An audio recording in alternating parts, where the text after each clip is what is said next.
Man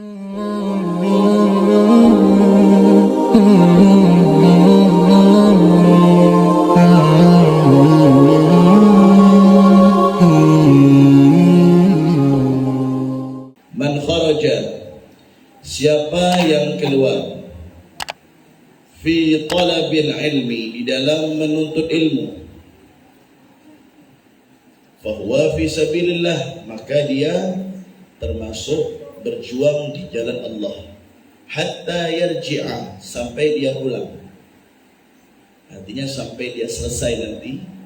Jadi kalian itu nak yang belajar di pesantren ataupun di madrasah-madrasah Islam adalah orang-orang yang terhitung ganjaran pahalanya seperti orang yang berjuang di jalan Allah Subhanahu wa ta'ala, hatta yarji'a, ay hatta yantahi, sampai selesai. 6 tahun, 7 tahun di pesantren belajar terus, maka dari mulai pagi hingga 24 jam, dari mulai kalian memejamkan mata sampai memelekkan mata, membuka dan menutup mata, perputaran waktu itu diberikan oleh Allah untuk kalian. Ya, kenapa? Karena kalian dari rumah masing-masing dalam rangka menuntut ilmu.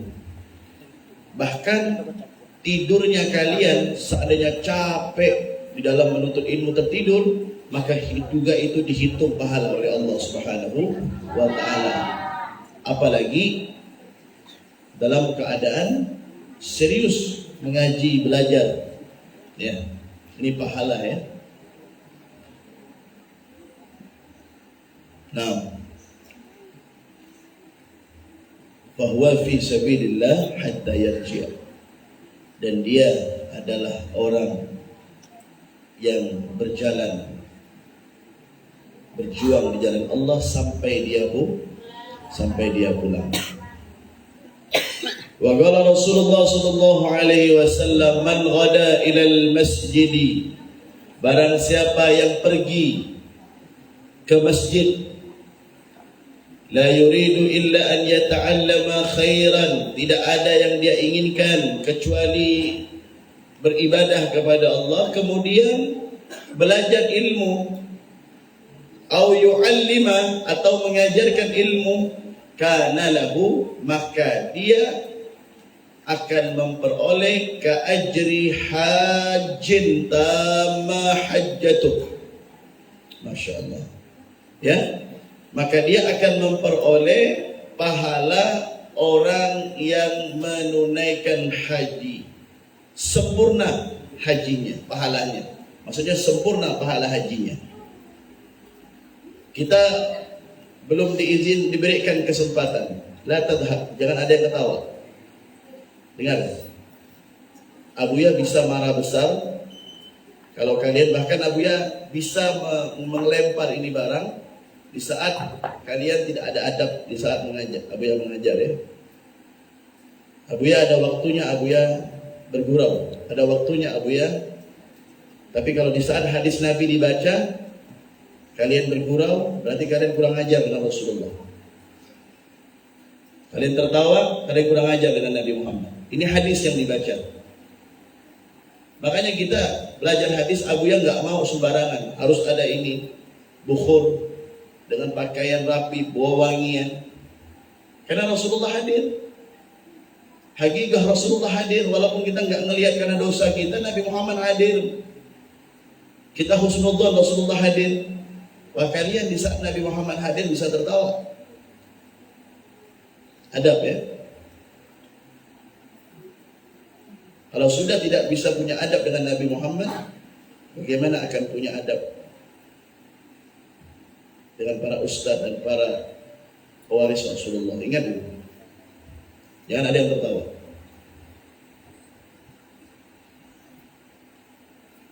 Man ghada ila al-masjid la yuridu illa an yata'allama khairan aw yu'allima kana lahu ka ajri hajjin tamma hajjatuh. Nah, orang pergi ke masjid. Nih, kita pergi ke masjid sekarang ini.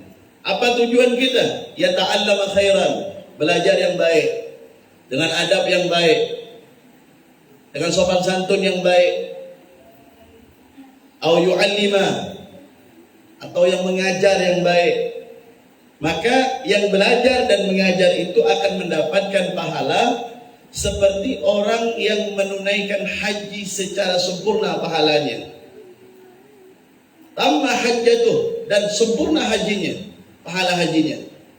Luar biasa. Tidak tanggung-tanggung Allah memberikan pahala kepada thalabul ilm.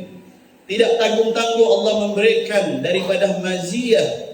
Manil ladzi yata'allam aw yu'allim, bagi mereka yang mengajar, belajar dan mengajar di dalam rumah Allah Subhanahu wa taala. Makanya kita di dalam rumah Allah ini tentunya perlu dengan adab. Abu Yas sering sampaikan, sering kali masuk ke rumah Allah menggunakan kaki kanan, baca doa Allahumma iftahli abwaba rahmatika. Jangan langsung duduk, solat tahiyatul masjid, ta'adduban wa ta'ziman kepada yang punya masjid ini, yaitu Allah Subhanahu wa ta'ala. Jangan langsung duduk, solat dulu 2 rakaat. Usalli sunnatan tahiyatul masjid raka'atain lillahi ta'ala. 2 rakaat setelah salam duduk, hadap kiblat, jangan ngomong, jangan bergurau, jangan banyak bercanda, kecuali omongannya yang berkaitan dengan akhirat. Omongannya yang berkaitan dengan nasihat, boleh. Tapi kalau ngomongnya tertawa, bergurau, mayanfa. Limada ta'adduban. Kita harus memiliki adab kepada yang punya masjid Allah. Ya, kita beribadah menyembah kepada Allah. Setelah itu kita belajar dan kita mengajar. Apakah kita disia-siakan oleh Allah? Tidak, nah. Allah berikan pahala. Wah, pahalanya bukan duit, bukan emas berlian, tetapi haji mabrur, haji yang sempurna. Kita mau daftar haji mungkin belum bisa berangkat sekarang, mungkin harus masa tunggunya tahunan, begitu lama. Tetapi dengan kalian belajar di masjid, menuntut ilmu yang baik dengan adab yang baik, kemudian yang si guru mengajarkan yang baik dengan akhlak yang baik, maka yang mengajar dan belajar akan mendapatkan pahala haji. Sempurna itu hajinya, pahalanya. Gak kurang-kurangnya Allah memberikan kenikmatan kepada kita. Makanya kita diingatkan oleh Allah, fabi ayyi ala'i rabbikuma tukadziban. Dan ini tidak akan diperoleh oleh mereka-mereka yang gak duduk di majlis taklim, mereka-mereka yang mungkin antara maghrib dengan isya pada saat ini mereka sedang menonton televisi, mereka sibuk dengan handphone, mereka sibuk dengan urusan-urusan dunia. Wah kalian, wah kita, alhamdulillah diberikan rahmat, diberikan hidayah, diberikan arahan, diberikan jalan yang benar oleh Allah Subhanahu wa taala. Belajar, mengajar daripada ilmu Allah, ilmu baginda Rasulullah sallallahu alaihi wasallam. Ijlis ya Nawfal, ijlis ya Nawfal, la takhruj.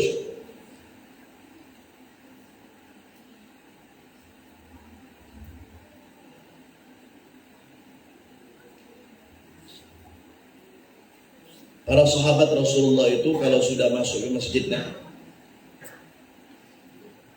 mereka tenang. Apalagi di hadapannya ada gurunya, itu Nabi Muhammad. Sehingga disebutkan para sahabat itu kalau sudah Rasulullah itu datang, baik itu di masjid ingin memimpin sholat atau di majlis taklim ingin memimpin ilmu, mengajarkan ilmu, saking khusyuk dan tenangnya itu para sahabat, dikatakan jikalau diletakkan seekor burung di atas pundak para sahabat, maka burung itu tidak akan lari. Kenapa? Saking khusyuknya dan tidak mau bergerak, mendengarkan, dan mereka siap, mereka selan mulutnya, mereka dengarkan apa yang akan disampaikan oleh baginda Rasulullah, berita apa, wahyu apa, hadis apa yang akan disampaikan oleh Nabi Muhammad SAW. Nah, kita itu sahabat sudah mendapat jaminan surga. Wah, kita ini belum ada jaminan. Nah. Wah, kita mau main-main. Siapa kita? Handle? Nah, biasakan masuk ke rumah Allah tenang, jangan ada yang bicara, jangan ada yang mondar-mandir, berjalan ke sana, berjalan ke sini tanpa ada arahan. Dengarin. Kalau sudah pelajaran Abuya dan kali itu sudah fokuslah. Jangan lagi Abuya harus disibukkan dengan perkara kayak begini. Ya. Paham ya? Nah. Wa an Ibni Abbas radhiyallahu anhu qala al-ghudu wal-rawah fi ta'allum ad-din khairun inda Allah ta'ala min al-jihad fi sabilihi. Ya, ajib ini kalam daripada Nabi Muhammad sallallahu alaihi wasallam. Al-ghudu wal-rawahu, ya, keinginan, ya, dan semangat di dalam menuntut ilmu agama lebih utama, khairun indallah, lebih utama di sisi Allah Ta'ala yang maha tinggi, minal jihad fisabilihi, daripada kita jihad di jalan Allah. Dalam arti kita nggak disuruh oleh Allah untuk mengangkat pedang, untuk memegang tameng yang berat seperti para sahabat. Kita nggak disuruh oleh Allah. Bahkan dengan kita senang, bahagia, punya ghirah, semangat, ingin hadir untuk belajar ilmu agama, sampai kita merelakan waktu kita untuk tidak berkumpul dengan orang tua kita, mengorbankan waktu kita, bahkan kita korbankan rasa rindu kita dengan ibu bapak kita di rumah, yang biasanya kita ngumpul bareng, yang biasanya dengan orang tua makannya bareng. Mungkin ada sebagian anak-anak yang masih tidur dengan orang tuanya, yang masih dimanja oleh orang tuanya, tetapi karena sudah tamat daripada sekolah dasarnya, kemudian dia lebih memilih untuk apa? Belajar ilmu agama. Mondok 6 tahun di pesantren, 1 tahun dia mengabdi, 7 tahun dia korbankan itu. Sementara anak-anak yang lain berlibur ke sana ke sini, setiap hari weekend, Sabtu Ahad liburan ke mall, ke pantai, tapi dia berada di pesantren. Dia duduk di pesantren, mengikuti aturan pesantren dengan apa? Semangat, bahagia, senang. Kenapa? Untuk menuntut ilmu agama. Maka ini khairun indallah, lebih utama di sisi Allah daripada kita berjuang di jalan Allah.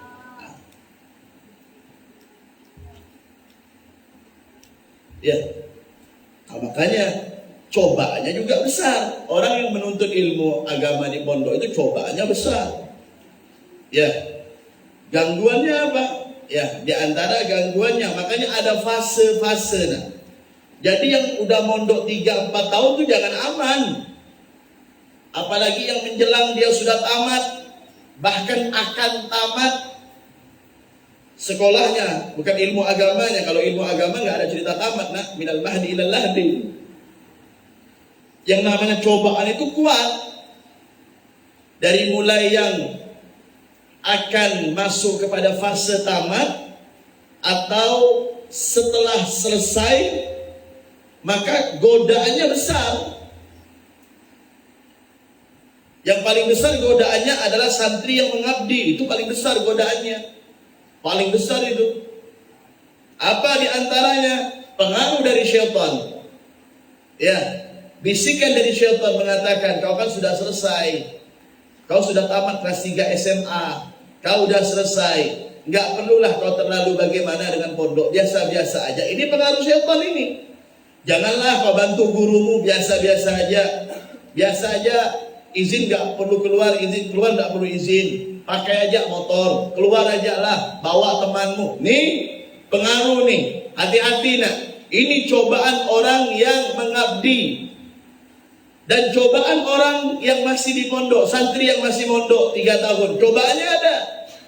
diberikan bisikan setan lagi, diberikan kejenuhan, kesumpahan, ketidakbetahan, belum lagi pengaruh dari kawan yang datang, bawa handphone, mengenalkan pasangan-pasangan yang tidak halal, belum lagi ini dan itu, segala gosip, berita ini, berita itu disampaikan, sehingga bisikan lagi dari hati, dari nafsu itu. Ya, apa? Kebimbangan, kekhawatiran. Yang ada apa? Kekacauan. Sehingga datang kepada gurunya, ingin berhenti dari pesantren. Tuh. Jadi ya, bukan hanya santri baru saja. Yang 3 tahun, 4 tahun mondok itu belum aman, nak. Ada fase gangguan yang sangat berat.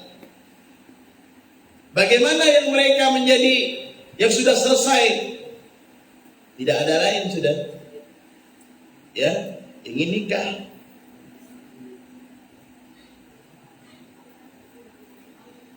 Ya kan? Ingin nikah. Abu ya, saya kan sudah selesai, Bu ya, saya pengen nikah. Padahal, makanya nak, tidak ada di dalam hadis itu, tidak boleh seorang murid itu mengatakan lima. Au limada. Kenapa guruku kayak begini? Kenapa dia seperti itu? Ya, makanya yang menentukan nasib kalian di pesantren itu adalah guru. Kenapa? Karena kalian masuk ke pesantren ini kan dititipkan oleh orang tua. Habib, saya pasrahkan anak saya dengan Habib. Jabat tangan orang tua. Bahkan ada yang mencium tangan. Siapa? Insya Allah. Terserah Habib. Apa kata Habib? Apa kata Ustaz? Terserah. Itu kalimat adalah kalimat pemasrahan. Secara tidak langsung dibaiat. Artinya apa? Maka si anak tadi, dari mulai orang tua sampai si anak tadi, secara tidak langsung, kalau orang tua itu adalah menjadi murid walaupun dia nggak belajar. Kenapa? Karena anaknya yang belajar.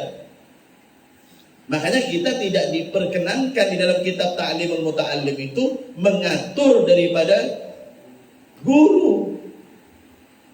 Nggak boleh. Adab itu. Apa kata guru? Ente sudah 6 tahun di pondok, ente sudah 7 tahun di pondok, bahkan ente sudah selesai menjadi mutakhasis, mutakharrij. Apa kata guru? Wah, guru lebih paham dengan keadaan ente. Nggak mungkin ente dibiarkan jadi bujang lapuk. Atau orang Pontianak bawa dalam celana, tidak mungkin. Tidak mungkin ente dibiarkan jadi gadis tua. Yang laki-laki bujang lapuk, yang perempuan gadis tua. Tidak mungkin. Tetap si guru mendoakan, ya Allah, semoga muridku yang sudah selesai, mudah-mudahan setelah dia mengabdi kau carikan jodoh yang soleh-soleha, ya Allah. Wah, ini nggak sabar. Main tikung, kata orang Pontianak, tebak pokok tali. Main tikung aja tanpa melalui wasilah guru. Ujung-ujungnya nanti cari pasangan dia menyesal. Santri yang baik itu kalau mencari pasangan, dia tunjukkan foto pasangannya. Abu ya, ini gimana? Ini insya Allah belahan hati saya. Udah diam, santai aja. Ini belahan hati saya. Siapa namanya? Fulana binti Fulan, Abu ya. Tolong, adab yang baik seorang santri ini ya. Kalau betul-betul dia mengerti santri yang betul-betul itu. Tolong Abu ya, ini foto. Tolong Abu ya istikharahkan. Tolong Ustadz istikharahkan. Gimana nih? Yang si perempuan juga begitu, Abu ya. Ini tolong ya. Saya punya belahan jiwa. Tolong laki-laki ini apakah cocok untuk saya? Guru itu kalau istikharahnya tepat. Ya, nggak mungkin meleset. Biiznillah. Itu adab santri yang baik. Terkadang Masya Allah, kalau udah masalah baru datang kepada guru. Ente siapa? Fulana binti Fulan. Kenapa perut ente? Ya Bu ya, Mana suaminya? Baru nangis. Saya udah nikah Buya, tapi ditinggal pisah. Kenapa dipisah? Karena saya salah memilih pasangan. Loh, keadaanmu gimana? Ya mau nggak mau saya nanggung sendiri Buya. Nah itu kenapa? Akibat tidak datang, tidak sowan kepada guru. Datang kepada guru. Ini kan ada beberapa anak-anak ini yang sudah punya pasangan, yang sudah selesai ya, yang sudah punya pasangan, ya kan? Tinggal mereka, ada mereka mau datang apa tidak kepada Abuya atau kepada Umi, datang tunjukkan foto, kan begitu? Itu sebagai adab. Wah, kalau ente tunjukkan foto, maka kita akan doakan, ya kan? Kita akan doakan. Seandainya ente jadi dengan fulana atau dengan fulana itu atau dengan fulan tersebut, maka pernikahan ente akan menjadi barokah. Ini kadang-kadang tunangan pun nggak undang. Ada santri lah, undanglah, diberitahu gurunya, Bu ya, saya ini alhamdulillah udah besok akan tunangan. Masukkan cincin aja Abu ya, tapi belum qabil tuh. Qabil tuhnya kapan? Nanti setelah kuliah. Oh begitu, baik. Datang ya Bu ya, minta doanya Bu ya. Nggak usah bawa apa-apa Bu ya, bawa ya doa aja. Ini kata orang Pontianak yang senyap-senyap ya. Batang hidung pun tak nampak. Adab ni nak. Makanya Abu ya anjurkan kepada yang besar-besar terutama ini, yang sayap kiri ini.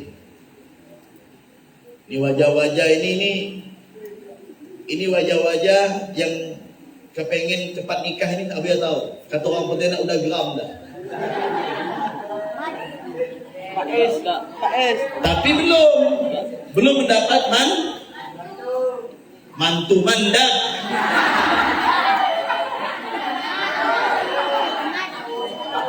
Belum mendapat restu, tunggu restu dulu. Ya kan? Ada beberapa santri yang alhamdulillah udah datang sama Abuya, alhamdulillah doakan Abuya, saya sudah nikah. Bagus, adab itu. Insya Allah barokah hidupnya, barokah itu. Ya.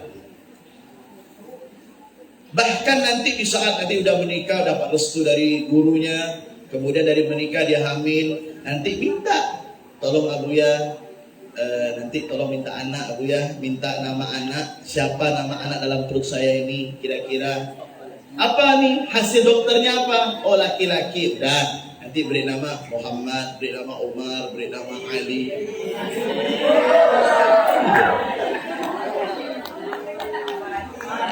Yang penting bukan Umar Razi. Umar Razi cukup di pesantren aja. Umar Razi cukup di RN. Ya. Kenalkan Aulad. Main tuh Aulad. Ada nggak ya? Apapun itu nak. Sekalipun kalian sudah keluar dari pesantren jadi alumni, sudah selesai, mau belum selesai jadi alumni atau sudah selesai, ya tetap dengan guru itu jangan pernah putus hubungan. Main tuh Aulad. Allahu bisawab.